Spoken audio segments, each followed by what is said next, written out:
एक समय की बात है, बहुत से भिक्षुक भगवान बुद्ध का प्रवचन सुनने के लिए बैठे थे। बुद्ध के शिष्य उन्हें देखकर आश्चर्यचकित थे, क्योंकि पहली बार वह खाली हाथ नहीं आए थे। भगवान बुद्ध को पास आने पर शिष्यों ने देखा कि उनके हाथ में एक रस्सी थी। बुद्ध ने आसन ग्रहण किया और बिना किसी से कुछ कहे वह रस्सी में गांठ लगाने लगे। वहां उपस्थित सभी लोग यह देखकर सोच रहे थे कि अब भगवान बुद्ध आगे क्या करेंगे। तभी बुद्ध ने सभी से एक प्रश्न किया, मैंने इस रस्सी में 4 गांठें लगा दी हैं। अब मैं आपसे यह जानना चाहता हूं कि क्या यह वही रस्सी है जो गांठें लगाने से पहले थी? एक शिष्य ने कहा, गुरुजी, इसका उत्तर देना थोड़ा मुश्किल है। ये वास्तव में हमारे देखने के तरीके पर निर्भर करता है। एक दृष्टिकोण से देखें तो रस्सी वही है, इसमें कोई बदलाव नहीं आया है। दूसरी तरह से देखें तो अब इसमें 4 गांठें लगी हुई हैं जो पहले नहीं थीं। अत इसे बदला हुआ कह सकते हैं। सत्य है, बुद्ध ने कहा। अब मैं इन गांठों को खोल देता हूं। यह कहकर बुद्ध रस्सी के दोनों सिरों को एक दूसरे से दूर खींचने लगे।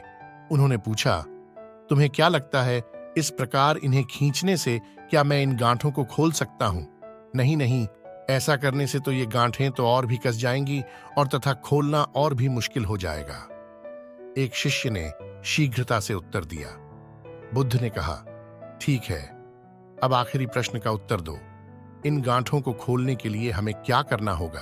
शिष्य बोला, इसके लिए हमें इन गांठों को ध्यानपूर्वक देखना होगा ताकि हम जान सकें कि इन्हें कैसे लगाया गया था, और फिर हम इन्हें खोलने का प्रयास कर सकते हैं।